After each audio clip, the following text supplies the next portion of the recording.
everything is manufactured and built in house. That's our business. That's how we make so many vapes.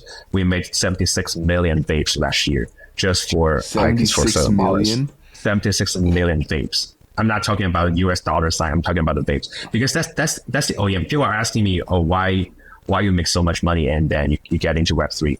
The truth is that it's not. Greetings, everybody. Welcome to Flywheel, your number one source for everything crypto, DeFi, and all that's in between. If you want to know what's going on in the world on chain, well, you come to the right place. This is DeFi Dave here with capital K, and we are here to help you harness the power of the flywheel. And this time around, we're going to the realm of consumer apps, the realm of vaping, of Vaping-to-earn. Yes, you heard that right. We had on Puffpaw, Reffo, the founder of Puffpaw. They recently raised $6 million from various VCs and angels, which really caught the timeline by storm. And I was just like, Kit, we have to have them on. Like, this is such an interesting concept, and it caused such a stir. I want to hear like what exactly the thinking was with Vape-to-earn. It's quite a unique concept, honestly, like the whole mechanic and whole flywheel they have going here. Kit, what are your thoughts on this one? I think the founder, Reffo, has a ton of substance and industry experience. No pun intended. Yeah. Yes. And the fact that he comes from 6 years working in the vape industry, and the product is fully manufactured in-house except for this one technical bit that is used, as a supplier from a supplier. But outside of that, I was really impressed with the manufacturing process. That is, because at first when I heard this, I thought it was going to be some drop shipping vape product with like an NFT sticker. But no, this is like actually all in-house. So that was very impressive to hear. Yeah, and we go into detail about all of that and then some. But before we go in, make sure you go ahead, give us a like, subscribe, hit that bell button, leave us a comment, let us know what you think. Follow us on all of our socials on Twitter, TikTok, and Telegram at Flywheel DeFi. You can follow me on Twitter at DeFiDave22. You can follow me at 0xcapital_K. And let's get the flywheel spinning.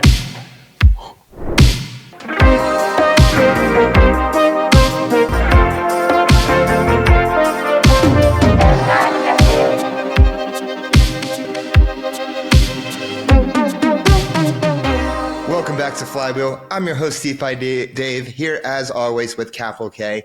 And this time around, we take a step over to Puffpaw. Yes, we have on the founder of Puffpaw, Reffo, who's joining us. I swear, like on the timeline, like not too long ago, all I saw was, Puffpaw raises $6 million. And I don't think I've seen like such a reaction from a raise in a long time, because it's like at the cross section of so many different things. You have like, first of all, you have like something to earn. You have like DPIN. You have vaping, which is like the biggest thing in Gen Z and millennials and whatnot. So you really struck a chord there with that raise. And I was like, let's dig into it more. Let's see what's going on. So Reffo, thank you so much for joining us. Thank you for having me, guys. I'm so happy to be here. And I'm Reffo, a co-founder of Puffpaw. Yeah. And before we get into the raise, can we get a little bit more into your background? How did you get into the vape e-cig business, and how did that like lead you into crypto? Yeah, exactly. So we are three co-founders, and me and my other two co-founders, we're actually college friends. We went to the same college in the US, and the other two, those two folks, they are in the same business forever. This is more like a, collaboration between Web2 and Web3. Me personally, I'm always in Web3 since the pandemic. I'm not an OG. I'm not, too kind of native guy, but I've been here for 2 cycles, and my last project was a SocialFi project on RV. So I always care about application, care about consumer experiences, and last year the market was not that good, so I decided to just go back to the Web2 space to help the other two co-founders, my friends for the whole life, to build vaporizer businesses. We actually build vape brands, the tobacco vape and the cannabis vape in the US. But the most important part is that we own part of the business supplying IQOS, which is the heat no burn vaporizer for the Maras, one of the top tobacco companies in the world, so that We have our supply chain, manufacturer, everything. At the end of last year, it's just a very weird thought. Like, since we have this resources in the vape industry, why not just bring it to Web3, right? I've been in the space for several years. I know how much overlapping between smokers and traders and the crypto folks. So it's just a very genuine thought. How about we can vape and earn crypto? It's very crazy, right? And then we look into this game mechanism, what we try to do, what can we do better for the vape industry, as well as, to make it as a more fun game in the Web3, not a Ponzi, of course. Everybody hates to earn. To be honest with you, I know everybody is pretty skeptical, a lot of criticism around to earn game. So how can we use this as a cold launch strategy to bootstrap a new game, a new consumer application, or even a new consumer brand? So there's a lot of thought around that. Started to write my white paper before ETH Denver, and then took it to ETH Denver and met a whole team of Berachain, got their events, and eventually decided to build this natively on Berachain. And that comes to Token Dubai, get a lot of support there and keep building. And now we're 6 months so far, and we have, great traction and some kind of influence, good and bad, on Twitter, very controversial, a lot of debates. So I'm overwhelmed a little bit, but it's kind of very cool experience so far. Hey, all press is good press. It's funny that you kind of went a boomerang around. You were like in Web3, you said you work on a social platform. Then you're like, all right, let me go back to Web2. But, once you're in crypto at one time, it's very hard to leave. It's very hard. And you're like, wait a second, there's something here. There's an overlap between, all right, like vaping and traders. And I just think of that one picture of that trader who just passed away, the mathematician, rest in peace. Do you guys know what I'm talking about? He's like an old dude. He's like smoking outside. What's his name? He's a legendary trader. It's escaping my. I forgot it either, but I know what you mean. He runs like the Quant Fund and yeah. Yeah, like the modern version of that is like crypto traders in their fucking rooms ripping the vape and staring at charts all day. But yeah, moving on. You said it was like end of last year, and then at ETH Denver, you met the Berachain guys. I'm sure you had like quite a few options on different chains where you could build, and I'm curious what made you guys choose Berachain. Yeah, so everybody is asking that question. When we started to build this, I know this is a deep-end project. I know what deep-end is. We just go into different route. We care. Our target customer is consumer, right? This is really a consumer-driven, fun product. So when I was trying to build this, there are several options. Base, that's for consumers, right? A lot of great consumer-driven application there. There's Solana, and there's a new layer one, either, Monad or Berachain. We have different options here, obviously, but where can I get a best shot to go viral in the fastest way? And this is more like a founder's thought, and I think Berachain can give us the great chance because it's very cold. It's the meme culture. Even the Genesis NFT Bone Bear is holding the bone, right? And even the founder smoking is in the DNA. Literally, I didn't even think of that. Yeah. So the name, the picture, the meme, the culture, the very cold, this kind of degen vibe with all of the the degen traders. They originate from Olympus DAO, right? So a lot of this thing, I think it's a very clear signal that I can get a best shot here. And there was no deep-in project on Berachain. There was not that many consumer projects. We see a lot right now, right? But 6 months ago, there was not that many. So literally, we can be the first one, and we can get a lot of support from the ecosystem, from those folks. So eventually, we decided to go with Berachain. Yeah. Notice how you said nothing about proof of liquidity. It was all about culture, community, and memetics, and that is what attracted you to Berachain. I think that's what Berachain has done so well the past 2 years in building up to their launch.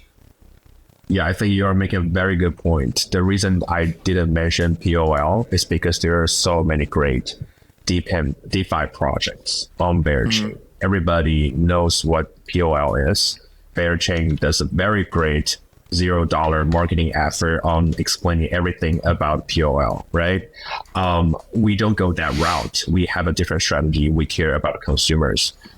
Our mission is to bring more new users, real users, or consumer that type of users to Berachain so that they can enjoy the POL, a lot of DeFi, the mechanism of great new innovations with other DeFi protocols on Berachain. We are not competing with them. We are more like friends with every single DeFi or every application on Berachain because there's no such Vape-to-earn game at all, right? So our mission is to use our game, the Vape-to-earn game, to bring more fun to the users, and then they can choose to bridge or connect with those POL games. So I've never, tried to even, explain too much or reveal too much about what's the connection between our tokenomics with the POL, with the general, the broader Berachain POL mechanism. So I've never tried to do that. I don't want people to focus on that part. I want people to focus on the consumer part. Maybe you are a trader, you are a DeFi guru, you are, very Web3 investor, financial driven investor. Still, you smoke, you vape, you have fun. You are a consumer for me. There's no difference for me. That's why those DeFi, I'm pretty close with all of the DeFi Eco founders on Berachain. They are like my KOL. They are like my influencer. They can show for me in their community. Maybe when they're going to other products, they say, oh, what's the yield, right? What's the return? And how good can you be with trading? But at the end of the day, they're still smoking too. There's a lot of pressure when doing the trading stuff, right? Especially for the high frequency, that kind of trading. So they are my consumer. They are my smoker. They are the guy I'm trying to help. They're your guys. Yeah. Hey, you guys help each other. Exactly. I was going to ask, so how does the game work? How do the tokenomics work for Puffpaw? The only thing I know is it's vaping to quit smoking. Is that like quit vaping? Is that quit smoking tobacco? Like how does it work? How does the game work? Go ahead. Yeah, let me just use this. This is the device that we are going to do for the first 10K. So let me use this to explain the mechanism. This is not a disposable vape. This is a vape that you have to keep buying the new pods. We have the pods here and we have the vape here, right? So initially you have to buy our ticket to get into the game. So you will get a free vape, several free pods. And we have the encrypted chip here on the pods and also on the vape. So every time you put a pods onto the vape, we can identify the unique identification number of each of the components, the pod and the vape. So that our main product here is the non-nicotine e-liquid, non-nicotine pod. We do carry 2% or 5% in country where it's legal, but the main mechanism here is if you go with the non-nicotine pod, you will maximize your daily return. So you smoke more with a non-nicotine pod, you earn more of the token. But if you go with a 2% or 5%, the higher your nicotine level, if you vape more, you will earn less and less of the token. So it's a game between your financial return, financial incentive, and also your nicotine addiction. If you are a smoker, definitely like this non-nicotine pod that doesn't taste as good as the nicotine pods, of course, because it's an addiction. But when you're thinking about, oh, I gotta have some kind of nicotine, like I'm dying, like I need some of it. So you will be willing to sacrifice that little bit financial return in order to maintain 1% or 2% of the nicotine. So that's how we make sure you are a organic user for us, right? And we are helping you to go down that route, to quit nicotine.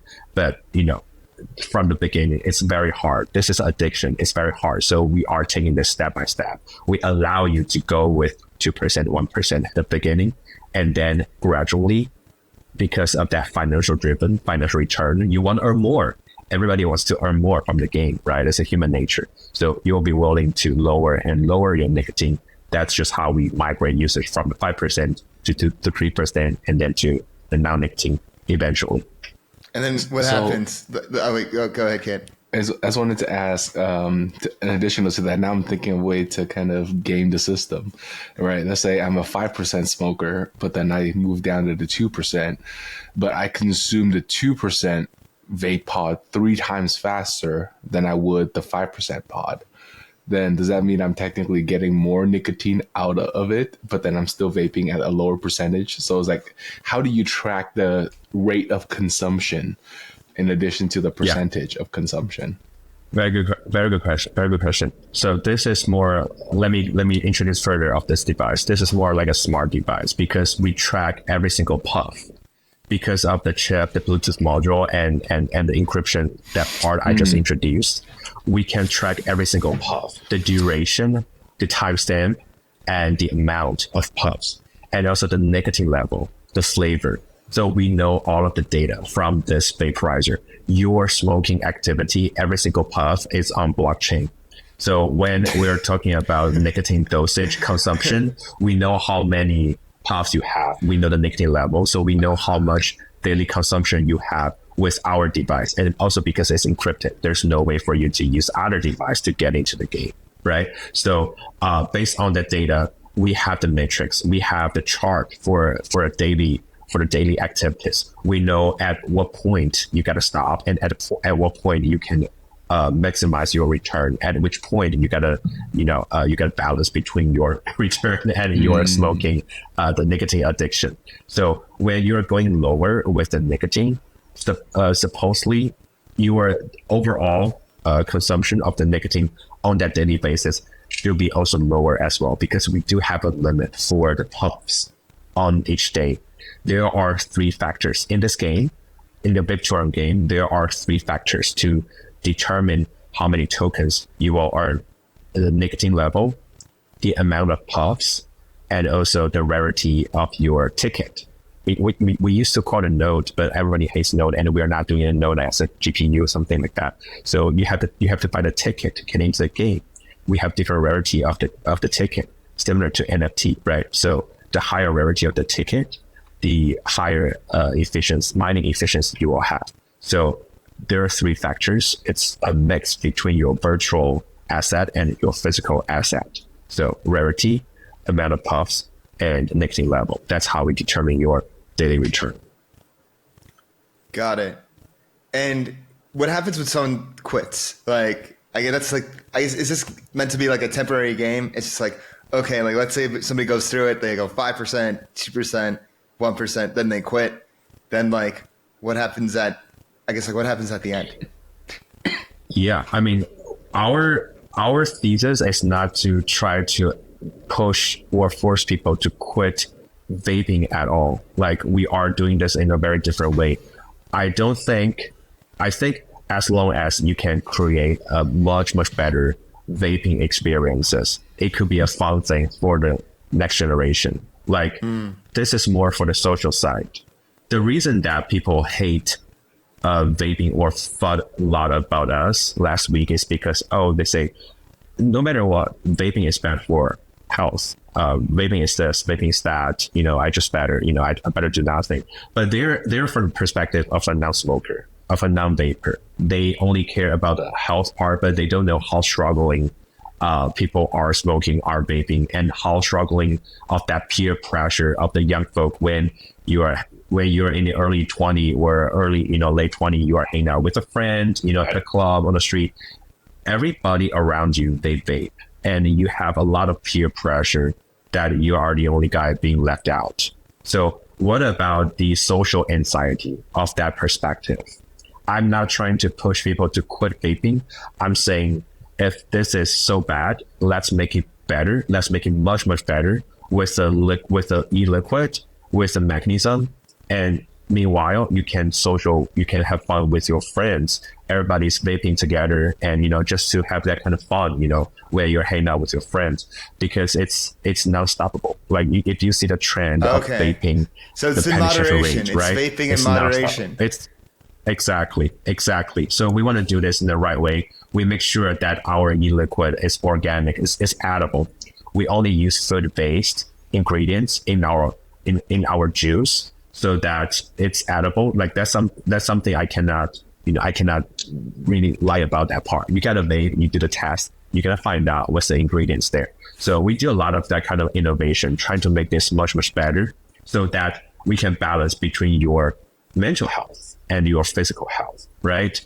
If you are trying to force any young folks to quit anything, it's not going to work no matter what. Like they're just so against your will. Like you got to do it anyway. So if we cannot stop it, we make it 10 times better. We make it 100 times better.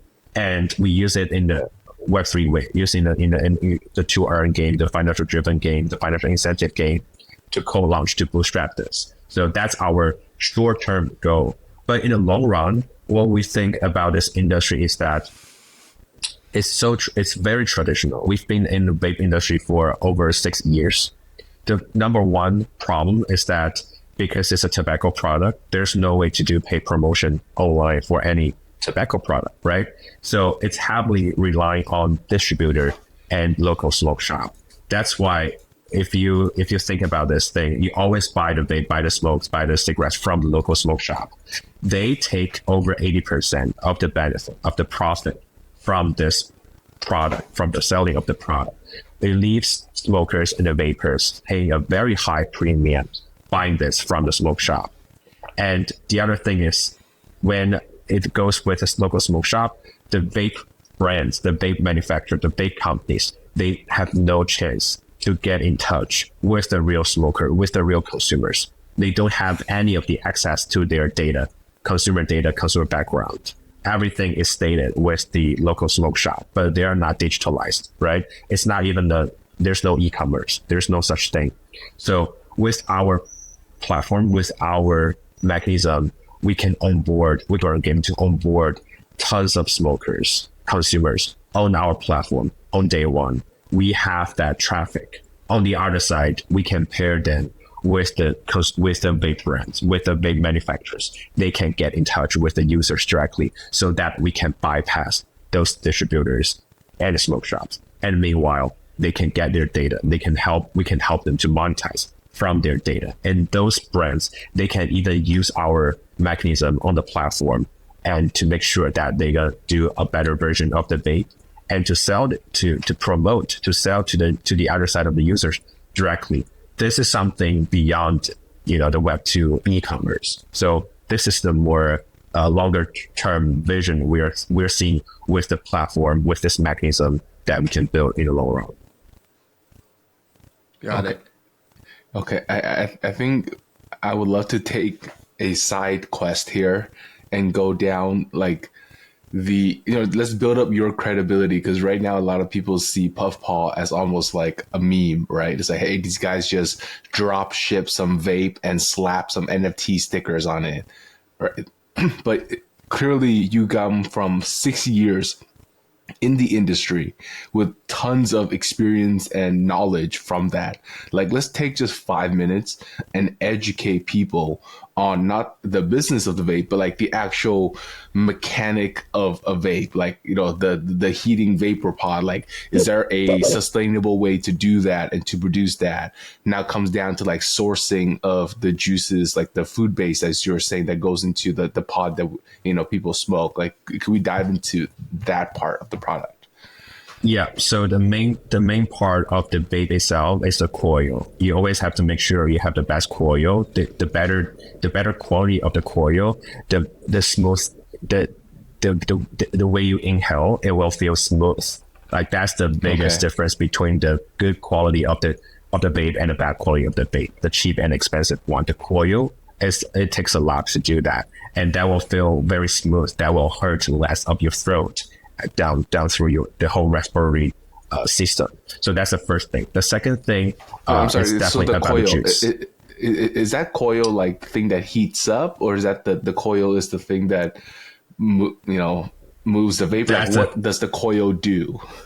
That's the thing, heats up the liquid and to make it more like a gas, like a smoke you inhale and out, right? So that's a heating part of the device. The other side is definitely about, you mentioned about the juice, about the e-liquid. So you're gonna make sure when you are producing, when you are getting the ingredients of that e-liquid, doing that in the factory, you have different options. You can go with the artificial chemicals. It's kind of like toxic. It's definitely bad for your body. Yeah. It's definitely toxic, right? But there's always a better way to do that. It's about how cheap you can get those ingredients versus how great quality and what's the better alternative you can use with that ingredients. So in order to achieve that same type of experience with I'm not talking about the flavor. I'm more talking about how sustainable we can do with that material. There are different aspects. So you can choose that artificial ingredients, very cheap ingredients, or you can use the better natural or organic ingredients, food-based ingredients. There are tons of that food-based ingredients out there, different options. It's all about the price. So we want to make sure that we use the better pricing, better level, better quality of those ingredients so that we can achieve the same result of that kind of experience when you inhale of that e-liquid. So that's the thing every smoker can tell if you buy the $10 vape comparing to the $20, $30 of the vape. It's totally different. And one thing I want to point out is that even as of today, there's still no scientific research saying that inhale using the vape is bad for your body, for your health. It's not a rumor, but it's very a misconception. When people are thinking about vaping, they always mix the nicotine part with the vaporizer. The biggest problem with the vape is that there's no way to quantify how much nicotine you take in. Our device is the first time ever we'll quantify your nicotine dosage, your nicotine consumption. So when people are talking about, oh, the vape is so bad, they always talk about the vape, but the truth is about the nicotine. You are taking nicotine. That's why it's bad. And that's why what makes you feel sick, or the toxic artificial ingredients. But it's not about the vaping itself, right? So that's the thing we have to keep telling people. If we can do the non-nicotine, if we can do the organic ingredients, the natural ingredients, then there's really no scientific research or the proof saying this is still bad for your health. And remember, we are still comparing with cigarettes. So we're comparing with cigarettes. We are not comparing vaping with a non-vaping guy, with a non-smoker. That's not the point. The point is how do you help people who are currently vaping and smoking? How can we help them to get better? There are 1.3 billion of them out there. So that's the main difference here. Okay, got it. To summarize, the two core components of a vape is the coil, which is used to heat up. That's the thing that, quote, vaporizes or turns that liquid into vapor. Then followingly, there is the e-liquid, which is the juice that is transformed into the vape. And this is where you have the nicotine and the flavors and all of that stuff. And like you were saying, you only source food-based components to go into the juice, and also organic. That leads me to a question of sourcing and kind of manufacturing. Do you find your own coil? Do you create your own coil? Is there like a fabrication plant that you own? And then we'll go to the juices after this. Yeah. So we own the manufacturer. We build everything in-house. I'm sorry, I need to correct that one. There's one thing. There's a chip. We don't do the chip. We buy the encrypted chip from our suppliers. That's the thing we don't do, right? But with the chip, with the Bluetooth module, with all of the components in the vaporizer, and also the vape itself, the coil, even the juice, everything is manufactured and built in-house. That's our business. That's how we make so many vapes. We made 76 million vapes last year just for 76 million? 76 million vapes. I'm not talking about US dollar sign. I'm talking about the vapes, because that's the OEM. People are asking me, oh, why you make so much money and then you get into Web3. The truth is that it's not that much money, because it's OEM. Like you do OEM in the bulk sell, supply to the brand. So we are not doing the brands in that segment. So it's not that much profit, to be honest. So we're not like, we're already so, financial independent and still doing this Web3 project. No, this is still like our new business. We're trying to do a better business here, getting more profit. Of course, it's a business. So with that background, what I'm trying to say is that we build everything in-house. So we make sure that the coil we use is the best coil.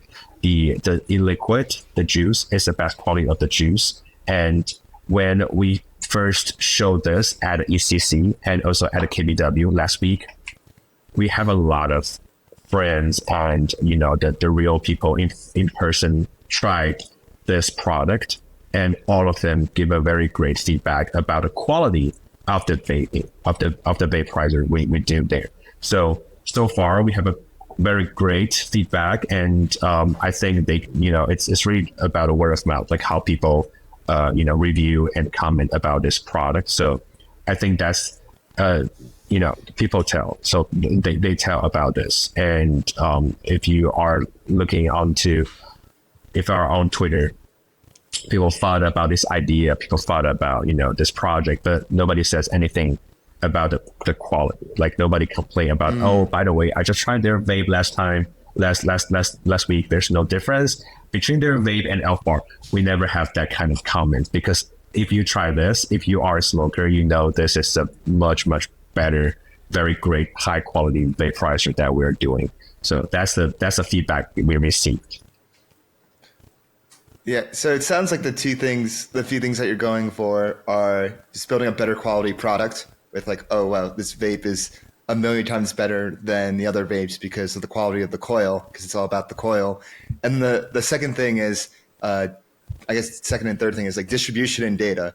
With the data, you're getting information on your customers that you wouldn't normally get because you're dealing with the smoke shops and you can't do advertising, and it's actually quite opaque. And then with the distribution, you're just usually dealing with the smoke shops. And this kind of leads with my next question. Like, what's your plan for like go-to-market and distribution for Puffpaw? Yeah, so the go-to-market side is pretty Web3. We are a Web3 degen game. Like, we're not trying to just launch another vape brand here, another vape product here. It's more about a Vape-to-earn, about how you keep it sustainable on the platform, right? So for the go-to-market, it's very strict Web3 degen way. In the early days, we're gonna launch 10K to 30K of these tickets. Once you buy the ticket, you'll get a free vape, free pods, and help you to get into the game. So you will get a vape shipped to your door. You will get a pods. But what if you don't smoke? What if you just want a Vape-to-earn with a game, right? You just care about a token as a degen folks. So with every single vape, we have the code pairing with the vape. Once you buy the ticket, you hold that ticket, you can gift this vape, this pods, to your Web2 friend, to your smoking friend. Everybody has a friend who's a smoker. So we think there's a great chance that this can be a great gift for your friend to quit smoking, to quit nicotine. So once you receive that ticket, once you gift this to your friend got a vape, and he will pair the vape with the mobile app using Bluetooth, and then he can put that code into the mobile app. So there will be a borrower of the vape, there will be a lender of the vape, and both sides can share that money profit. So in your friend's perspective, he get a free vape, free pods, and he can now start to quit nicotine and start to earn, right? And he can get some financial incentive. In our mobile app, even on our vape, we show the US dollar. We don't even show the token. So your friend who doesn't know anything about Web3 can just earn, in his mind, he's earning US dollar.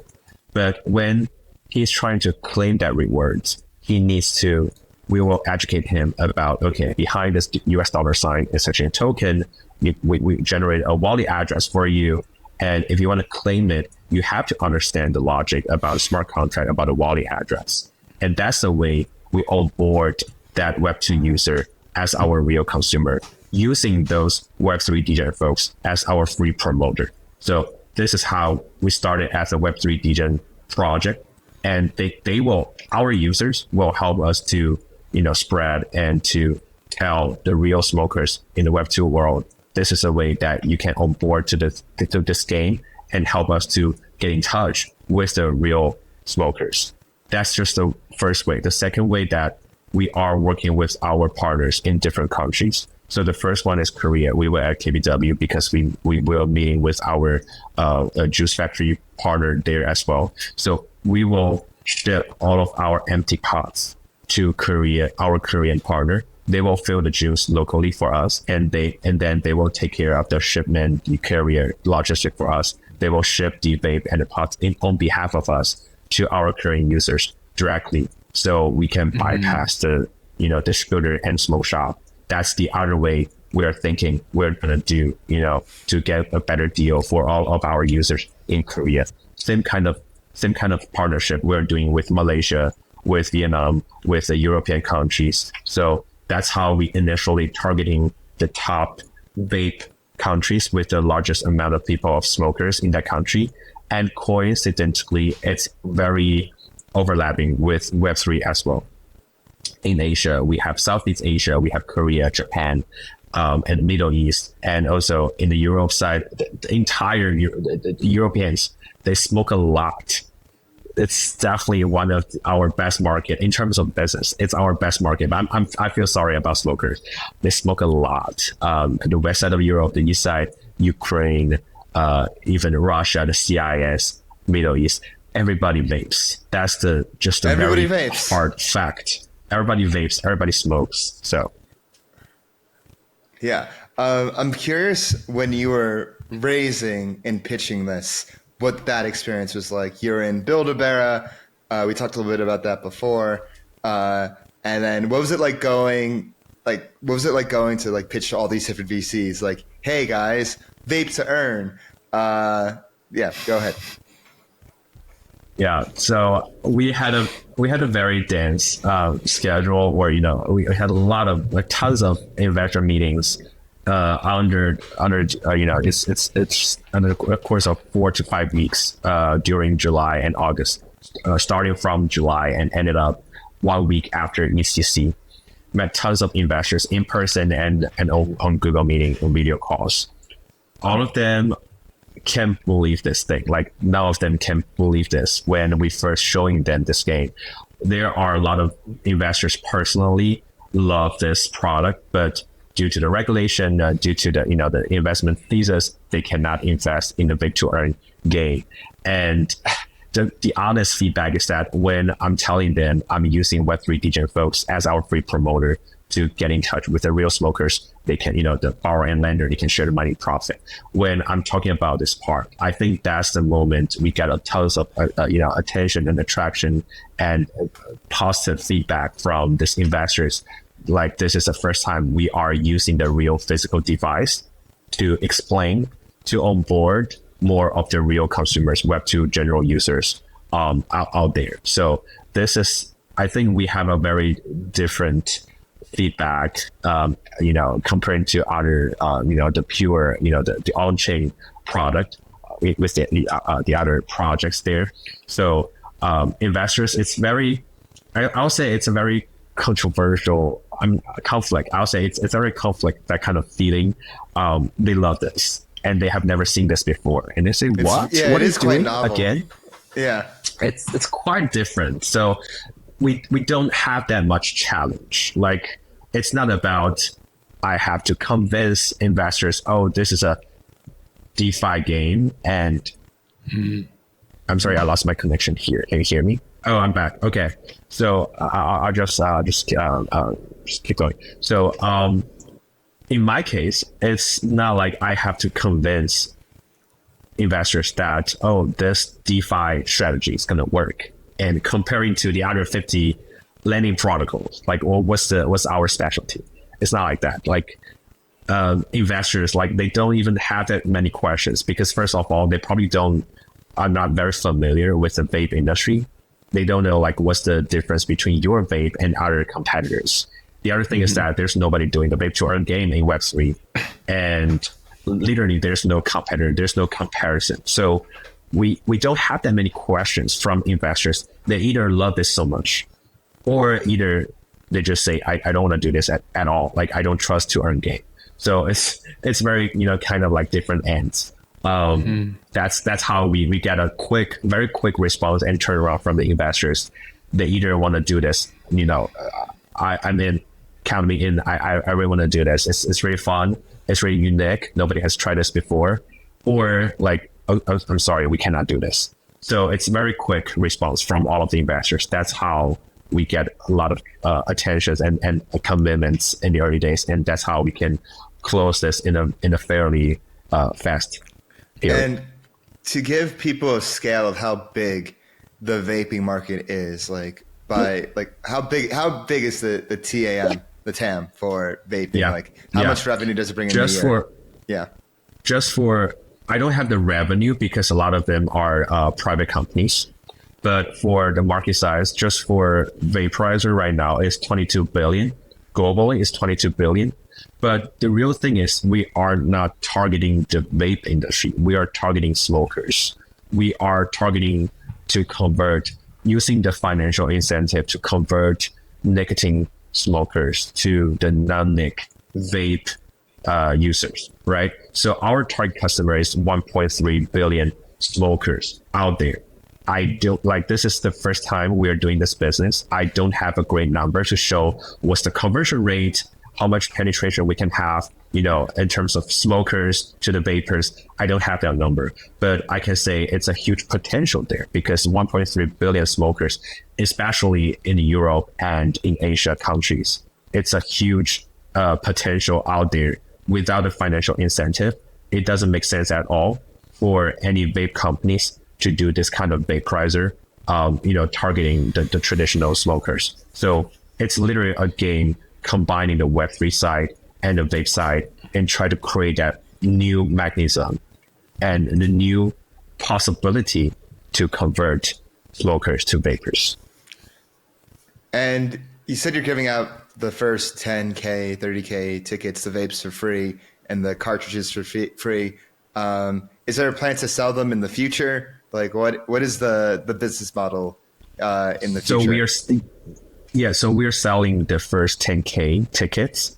Okay, we're selling the tickets. It's like an NFT. It's like you're selling the token, tickets, right? and then you get sent we're selling the ticket. Vape. Okay, you get a free vape. You get a free vape, free pods. Okay. To get into the game, we're selling the ticket for you to enter the game, right? So that's our initial model. But after that, we are just gonna sell the vape and the pods in our token. Like that's how we're gonna monetize, or how we make sure this business is sustainable. The first utility for the token is to keep buying the new pods in the game, because this pod only gives you 1,000 puffs. You will be running out of juice after 1,000 puffs. You have to keep buying the new pods. So that's the time you have to choose either buy with the token or with the credit card. If you go with the token, you will get a discount. So that's how we incentivize users to use more of the token side. And when will this be available? Like when will the game be live? We are actually gonna pre-sell the tickets very soon. We're targeting October, so we are in the same timeline with Berachain mainnet, right? So once the mainnet launches, we will ship all of the 10K vapes to our users. Wait, so Berachain mainnet October? Oh. I'm not. I'm just kidding. That's also. It's very funny. Yeah. Like, no. I know you definitely know, because you're one of the core guys there. So it's something that we try to keep in the same schedule. We try to keep in the same pace with Berachain. So that's the target timeline there. Fingers crossed. Fingers crossed, yeah. I want to go back to the business model and token model for a sec. And so you're saying you sell the NFT tickets. That's how you get the free vape with one pod. Then afterwards, you have to buy the pods, which only last for 1,000 puffs, using the Puffpaw token. And is there a 2-token system, or is it just that one token that is used? It's just one token. We don't think that for a 2-earn game, it's really not about a dual token or even 3 token that system. Gotcha. I do think the cycle, if you have 2 tokens or 3 tokens, it will slow down the crash, the death spiral of the token, right? The real problem is if you really have great utility and, consumer scenario use cases for the token, the real business within that token, right? So the real business for us is for the consumer product to sell the vapes. That's a real business model here. And the difference is that we're using token this time. And because we have the limited quality of the users up front, so inevitably their financial return will be super high. I mean, that's pretty the same, probably pretty much the same for every project. But down the road, their incentive will get lower and lower and lower for sure. That's how you make sure it's sustainable, right? You cannot always get that high yield forever once you have more users on board. But the difference is that you are using my vape. You are still consuming this product, this physical product. The longer we go, the more of that kind of loyalty you will have with this brand. So we're using this process to build a new consumer brand as well.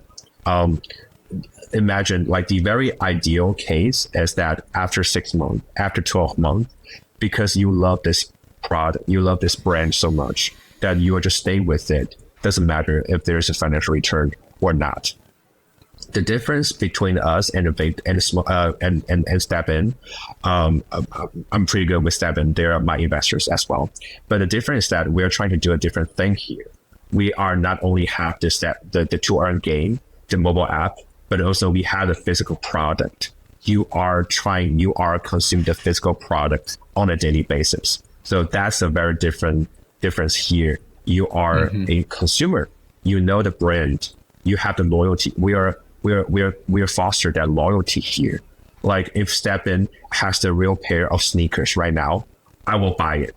If they launch a Step In sneaker brand, I'm pretty sure a lot of people will buy it because they know this brand. They know this game was fun. They had a great experience there at some point. So that's the difference between the physical product and just the on-chain gaming. So we're trying to put it together, and we think we have a great potential in the future that once the financial return is really low, but still people need to vape at every single day. As long as we can keep deliver the new fun product there, different flavors or different mechanism, or even we do the customized vapes there. So as long as we can keep it fun and keep it, compatible, competitive with the other vape product in the market, that we can go really long. Got it. And then in terms of the business model, then are you guys going to be selling the individual vaporizer without like the NFT tickets, or is buying the NFT the only way for you to join the game? In the first day, we will only have 10K to 30K. We are not determined with a number yet, but that's a very generous NFT holders because they will have more benefits. They help us to launch the game, right? They help us to launch this consumer brand, this product. So they deserve to earn more from the game, and they will have the exclusive benefit for the customization of the vape, for the flavors, for the IRL events, and for the benefits. And a lot of other benefits such as referrals, like when you are referring new smokers to the platform, you will get a return, you will get a cashback, you will get a rebate, whatever that definition is. But that's only for the Genesis holders. Later on, once we pass the initial phase of the code launch, we will just sell the vapes in the token, and there will be no more that kind of benefits later on. So, that's the difference between the NFT and later on selling the vape with the token.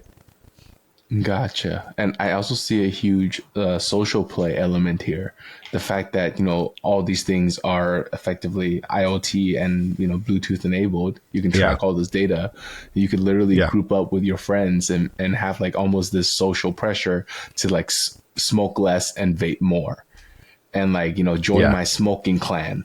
You know what I mean? I'd be like, Dave, dude, stop puffing that 5%, bro. You're costing us. Vaping's the one thing I don't do, actually. It's really exactly. It's my one not vice. I'm sorry. I am in the people that's why you gotta start the e-liquid. That's right. Yeah. I would go with the illiquid, like 0%. I'm like, I would win. I would win.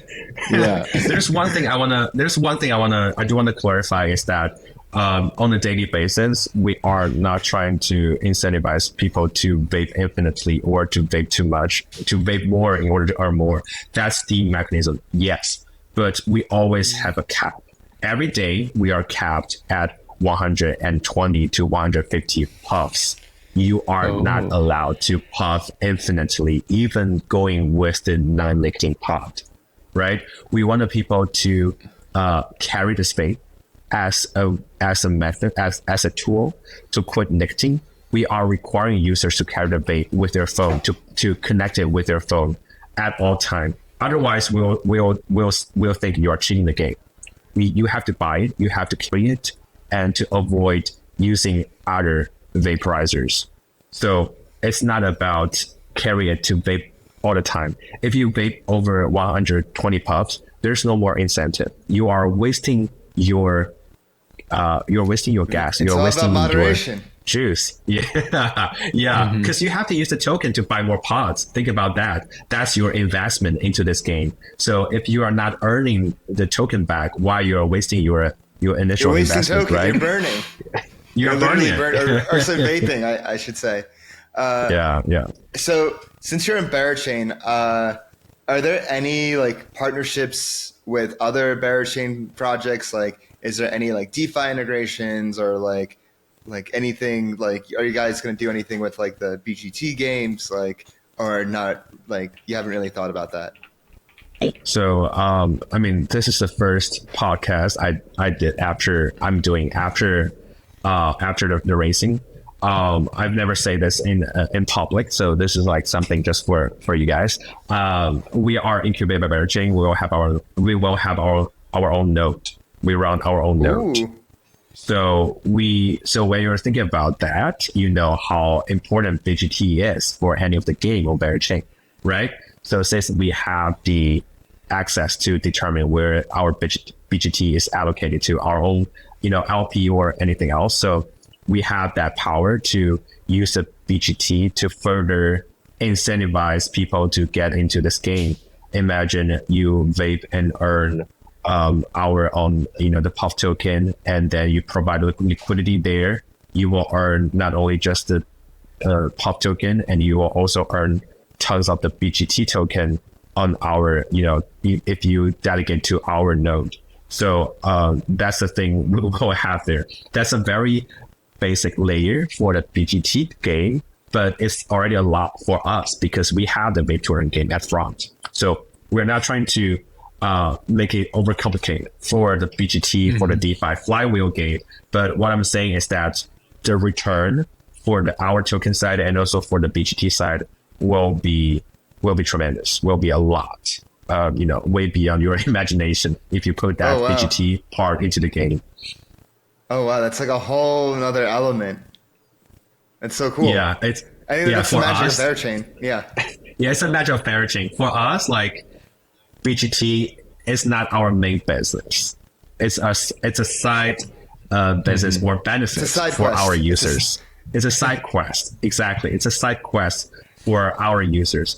That's why I think if you know the BGT game, the BGT word on Berachain, you will come to us from other DeFi protocols as well. It's another factor to convince them, those DeFi traders, to join our game as well. So it's really it's really a double-sided thing. It's really a mutual benefits for us and for other DeFi protocols like Kodiak and Infrared. They're my investors as well. So let's put it that way. We're gonna be good friends and shaking hands and let everybody doing different enjoy different side of the games. Yeah, and it's incentives all the way down. At the end of the day. Exactly. Yeah, that was my last question, wrapping up here. But before we go, we always ask one question to all our guests. And that question is, who do you want to see as a guest? Who would you recommend to come on Flywheel? That's a very good question. I do want to see more of the consumer crypto application projects doing the new fun thing. So I would nominate, if there's a nomination, I would nominate the founder of Chipped. They do the NFC. Oh, I had her on. The NFC into the chip. I got Winnie on. Yep. That's awesome. She's awesome. And yeah, she's great. Yeah, she's great. Oh, if you already had heard that's a very good sign. Doing more of the consumer crypto side of the business. I mean, that's definitely more fun. Yeah, I would highly recommend everybody to take a look of that product. We're gonna try to have more fun, more real use case scenarios, social scenarios with this type of project. I'm not saying I'm partnered with Chip. I hope so. But the thing is that because we have the NFC here, if you tap this vape with another vape, you will add friends with him, and you guys will earn more of the Puff token on our mobile app. You can check his profile, you can add friends, you can talk, you can earn more crypto, right? So we're incentivizing people to walk out of their door to touch grass and to make friends using our physical product. Same concept with Chipped, with their nails. You can add friends as well. So yeah, a lot of similar concept that we come together as a social, the consumer crypto project using this physical product. It's just going to be a lot more fun if you put a financial incentive into that ballpark. Yeah, absolutely. Kit, I think we've done a really good job with our guests, because I feel like more and more when people recommend guests, we've already had them on. And so give yourself that other. This is the early alpha. This is a place to get the early alpha. It really is. Yeah. 2 years and change doing this. You almost have everyone on. But anyways, before we go, can you let people know where they can learn more about Puffpaw, where they can find it online, where they can find you on your socials? Yeah, so please give a follow of Puffpaw_XYZ. That's where we go with Twitter. And also we have mirror articles. Go to our website, puffpaw.xyz. You can check our article. You can check our we have a Zora, we have a lot of fun things there. And also we're going to have a pre-sale of the 10K tickets, the first ever 10K users that can get into the game to get our real device to enjoy this fun thing with their friends. We're going to pre-sale this in October, and that will be on Berachain, but we take all kinds of users from around the world. So we'll figure out a way to help you, to onboard you. Just keep your eye on that. That's coming up. Awesome. Reffo, thank you so much for coming on. We hope to see you soon. Thank you so much, guys. Thank you for the time. See you. All right. Welcome to the post-game show. I'm your host, DeFi Dave, here, as always, with Capital K. And this time around, we're finishing up an episode with Reffo of Puffpaw. This is the second consumer app we had on, because as he's pointed out, we had on Winnie before. But this is the first to earn DApp we've had on the podcast. And I think this is really cool. Like, honestly, when I saw this raise, and I've heard of Puffpaw before, I heard about like them raising, and I saw the announcement, but I'm really bullish these types of physical social applications that like get people like moving in a game like this, and like get people active and like doing something. And it isn't just like, oh, vape infinitely. It's like, no, you have to like vape like a certain amount to get the token. There's like a nice feedback loop at play here. What are your thoughts on this one? I think it's a really novel implementation of crypto economic incentive systems. And it's great to see it kind of manifest in kind of almost an impact way, where you're trying to get smokers to, be better. I don't think this would work the same way if it was just like, oh, like Vape-to-earn, and just like, how Stefan, it's just like the more steps you take, the more step and token you earn. I feel like if it was like that, it wouldn't work, because like I think that's easier to Sybil. But with like this, it's like, only like a certain amount of. You have to actually use the product the way it's meant to be used and not abuse it. Like people in Step-In were putting it in their car and driving around and kind of collecting all these distance, right? There's no way you're going to hire like a whole warehouse full of people just to puff on these things for you. Yeah. Only 150 of them though. So then, you can't do it all day. So there's no way to industrially farm this. You really have to be a user. And I think that's quite, awesome. Again, I said this offline, but the tokenomics, I'm still yet to be convinced on that. I feel like there just needs something more to keep the users coming outside of I just wonder how like spend BGT token. will affect that. Like, the Sure. But as an end user, you really don't really care, right? Because it's just points to me. It's just be annoying, if I would imagine from a user experience, that if 1 week I was earning like, $10, $20, but the next week I'm only earning $5 and I still smoke the same amount. The pod still costs the same. Like all my cost and effort is the same, yet my rewards are fluctuating. That's not very fun, in my opinion. Yeah, I guess we'll wait and see what happens. We'll just have to puff and wait. But anyways, that was Puffpaw. And if you want to catch more episodes, we'll probably, I want to do more Berachain projects. I've been saying that, and we've like finally got one. There's like a number of other ones I'd like to do, like seen Exponents. Who else is there? Infrared, Kodiak. Infrared, I have those guys, so I can bring them on if you want. Yeah, we should definitely do like Exponents and Infrared. Definitely Infrared. But anyways, if you want to catch those, make sure you go ahead, hit that bell button, subscribe. Give us a like. Let us know what you think in the comments below. Follow us on all of our socials at Flywheel DeFi on Twitter, TikTok, and Telegram. You can follow me on Twitter at DeFiDave22.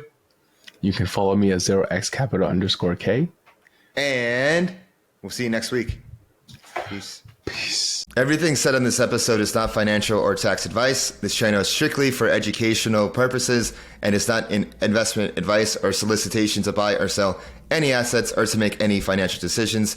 This video is not tax advice whatsoever. Please talk to your accountant and do your own research.